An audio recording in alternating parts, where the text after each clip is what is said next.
I'm going to tell you something that took a lot of men, good men, smart men, longer than it should have to learn. And the reason it takes so long isn't because it's complicated. It's because everything around you, from the movies you grew up watching to the songs you heard on the radio, told you the opposite. You were sold a story. The story goes like this: if you want her, pursue her. Be persistent. Show her how much you care. Don't give up. Wear her down with your devotion and eventually she'll see what's right in front of her and choose you. It's a romantic story. It's also one of the most damaging things a young man can internalize. Because in the real world, in the world where actual human psychology operates, chasing doesn't work. Not the way you hope it will. And understanding why is one of the more important things you can do for yourself. Let's start with the psychology, because that's where this conversation has to begin. Attraction is not logical. It doesn't respond to effort the way most other things in life do. If you work hard at your craft, you get better. If you put time into a friendship, it deepens. But desire doesn't follow that same equation. You cannot work your way into someone's attraction. You cannot put in enough hours, enough gestures, enough demonstrations of your feelings to manufacture something in another person that isn't there. And when you try, when you keep pushing against that wall hoping it'll eventually give, what you're actually doing is the opposite of what you intend. You're not becoming more appealing. You're becoming less. Here's why. When you chase someone, you are constantly signaling one thing above everything else: that they have something you need. That their attention, their approval, their choice to be with you is essential to your well-being. And people feel that energy. They feel it in the way you text too quickly, in the way you're always available, in the way your mood rises and falls based on how they're treating you that day. What they feel isn't flattery. What they feel, at a level that's often not even conscious, is pressure. And pressure kills desire faster than almost anything else. Because desire, real desire, is drawn to something that has its own gravity. Something that isn't desperate for anything. Something that is full on its own. Think about the dynamic from the other side for a moment. When someone is chasing you, when someone's entire emotional availability is oriented around you, when you can feel how much they need you to respond a certain way, how does that make you feel? If you're honest, it probably doesn't feel flattering for very long. At first maybe. But after a while it starts to feel like weight. Like obligation. Like you have to manage this person's feelings in addition to your own. And so you pull back, not because you're cruel, but because you need space to breathe. The very thing the chaser is doing to get closer is the thing driving you further away. That's the trap.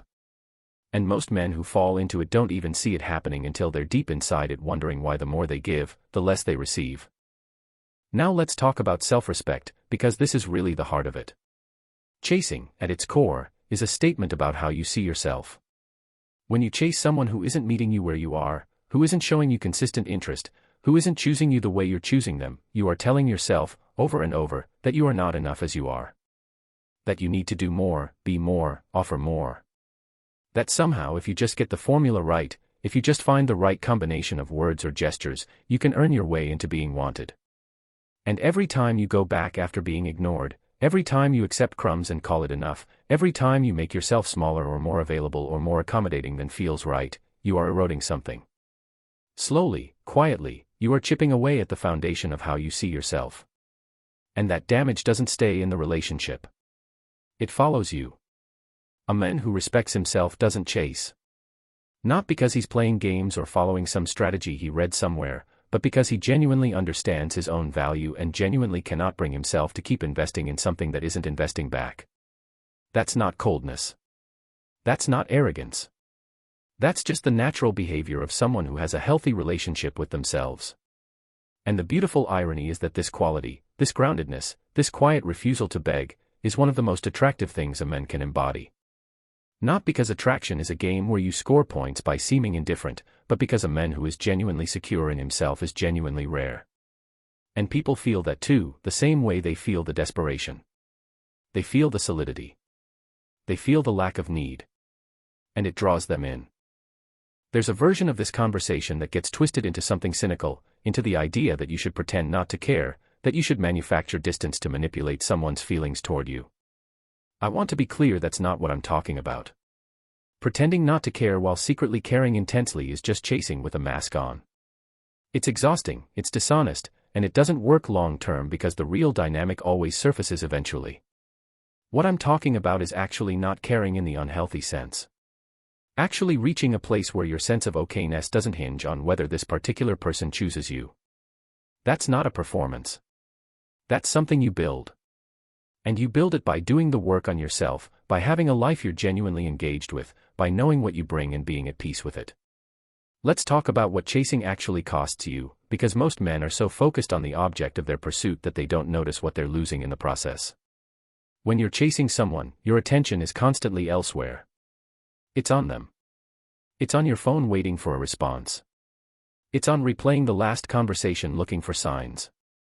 It's on planning the next move, the next gesture, the next attempt. All of that mental and emotional energy, which is finite, which is precious, which could be going somewhere that actually grows you, is being poured into a direction that's not giving anything back. Months can go by this way. Sometimes years. And when it finally ends, when you finally step back and look at where you are, you realize that you've been standing still. That while you were focused entirely on this person, your own life was sitting there waiting for you to show up for it. The men who win, and I mean that in the fullest sense, not just romantically but in life, are the men who made themselves the project. Who looked at their time and their energy and decided that the highest return on that investment was their own growth. Their craft, their discipline, their health, their ambition, their friendships, their inner life. And what happens naturally, almost inevitably, when a man is genuinely building something and genuinely engaged with his own becoming, is that he becomes someone worth being around. Not because he's performing attractiveness, but because he actually is interesting. He actually has something going on. He actually has depth and direction and a reason to be excited about getting up in the morning. That energy is magnetic. You can't fake it. But you also can't manufacture it by sitting around waiting for someone to validate you. It only comes from doing the work. There's also something worth understanding about what chasing communicates about your standards. When you pursue someone relentlessly who isn't showing you the same energy, you are effectively telling them, and yourself, that you don't require reciprocity. That you'll take whatever they're willing to give. And people, whether consciously or not, tend to rise or fall to the level of what you'll accept. If you accept very little, that's usually what you'll continue to get. But when you hold a standard, not aggressively, not with ultimatums, but simply by being someone who moves on when something isn't mutual, you do two things at once. You protect yourself from situations that were never going to fulfill you. And you signal, clearly, that you are someone who values themselves enough to require that what they offer be met with something genuine in return. That signal matters. It changes how you're perceived and ultimately how you're treated. I want to say something about timing here too, because this comes up a lot.